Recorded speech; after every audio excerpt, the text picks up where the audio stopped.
бір 7 ереже бар екен. Қысқа айтып кетсем, бірінші ереже ойыңды тазарт. Бірінші ереже дейді, ойыңды тазарт. Себебі сен не ойласаң, сен солсың дейді. Рас қой?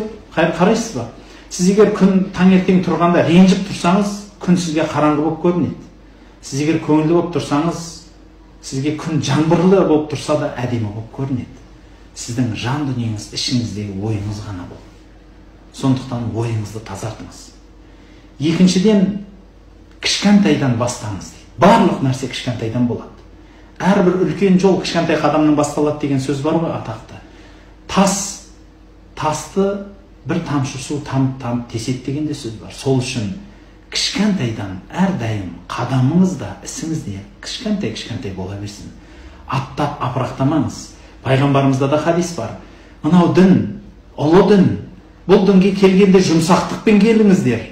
Өйткені апырақтаған адам астындағы көлігін қалдырмайды, не баратын жеріне бара алмайды деген пайғамбарымыз саллаллаху алейхи ва саллям хадис бар.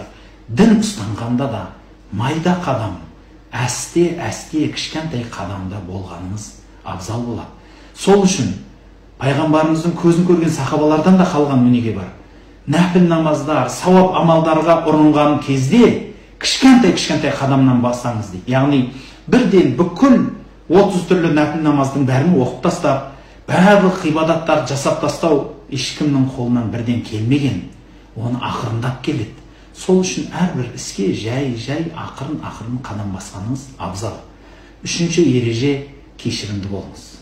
Кешіре білген адам ғана кешірімге лайықты деген ереже бар. Сол үшін сіз кешірген сайын жүрегіңіз кең болады. Сізде қуат көп болады. Және сіз кешірімді болғаннан кейін Алланың ғаффарун, кешірімді, аса мейірімді деген, аса кең кешірімді деген сипатына ерген адамнан боласыз.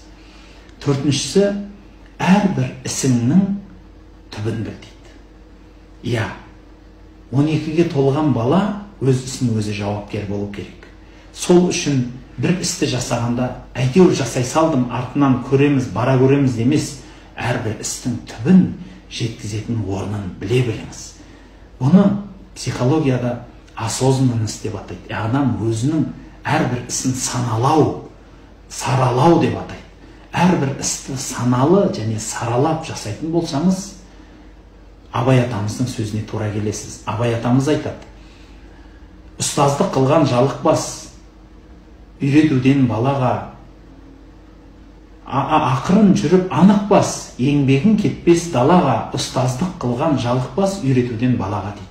Сондықтан ақырын жүріңіз, яғни майда қадам, қараңыз, анық басыңыз. Басатыныңды есептеп бас деген, сонда барып ақырын жүріп анық бас, еңбегін кетпес далаға дейді. Сонда әрбір жұмсаған күшіңіз, әрбір алған деміңіз, ішкен жеген тамағыңыз далаға шашып тастамайсыз. Бесіншісі, барлық істі түсінікпен қара дейді. Түсінген адам кең болады. Түсінген адам бір істі жасағанда абдырып тұрып қалмайды. Түсінген адам ешқашан бір жерде аңырап, ойына келген нәрсесін аңырап кетпейді. Түсінігі бар адам жүреді. Сол үшін дінде пайғамбарымыз саллаллаху алейхи ва саллям айтады: Алла тағала кімге жақсылықты қаласа, дінде түсінік береді оған дейді. Фиқх дейді. Юфақиху фиддин. Дінде фиқх ғылымы деген дінді түсіну ғылымы, ұғыну ғылымы, осыны үйретіп береді екен дейді. Сол сияқты барлық нәрсені түсінуге тырысыңыз.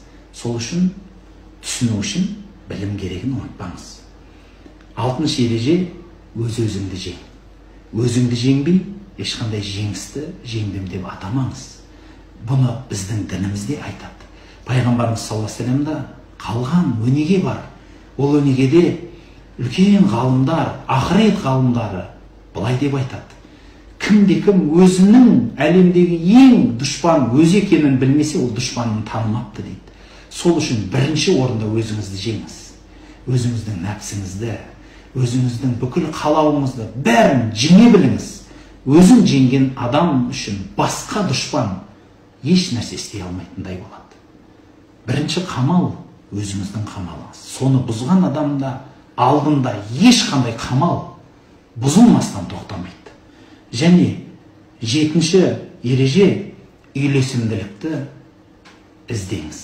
Тепе-теңдікті, үйлесімділікті іздеңіз. Үйлесімділік деген бұл барлық нәрседегі іс. Жан дүниеңіздің де, тәніңіздің де, ішіп жеміңіздің де, денсаулығыңыздың да, эмоция, барлық нәрседе үйлесімділік, теңдік іздеңіз. Дінде де үйлесімді болыңыздар. Дінде де міндетті түрде теңдік, барлық нәрсенің үйлесімділігін іздеңіз. Онсыз сіз бақытқа жетпейсіз. Міне осы 7 түрлі нәрсе сіздің жан дүниеңізді бай қылады. Жазып дәптерге, өміріңізге белгі қойып алыңыз. Осы 7 түрлі нәрсе сізге бақыт алып келуіне иншалла себепкер болсын деген